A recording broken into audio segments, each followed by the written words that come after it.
Hey everybody, this is Ian with TradeStalker for April 3rd, 2018.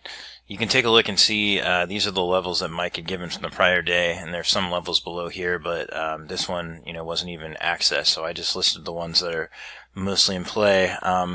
Mike did mention, in his live chat, talking about buying the first big pullback and after selling resistance, and you can see that this pullback right here was corresponding to a gap fill, was a good place to get long, and he talked about that this like 73 area in the chat room.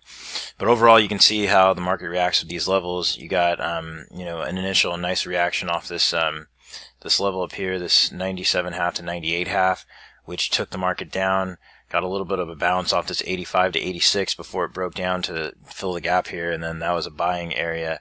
And you can see how it stalls out along the way, showing that they're valid resistances. And finally, we get up to this this 05 to 06 area, and it just pretty much nailed it on point. There was no heat at all to be taken on this trade. Got a pullback, through this area, and then bounced off this support here down at 85 to 86, and you can see how it ping-pongs back and forth. We use this this 98.5 to 98.5 to 97.5 area again. Get a double bottom here, and then a move to a higher level, and then finally the market peaks out at this 26.17 area, and then pull back and then consolidate it into the close.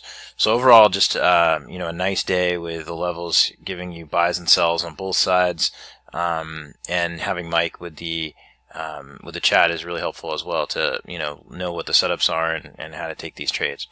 If you have any questions, you can contact Mike at tradestalker.com, and hope you have a great evening.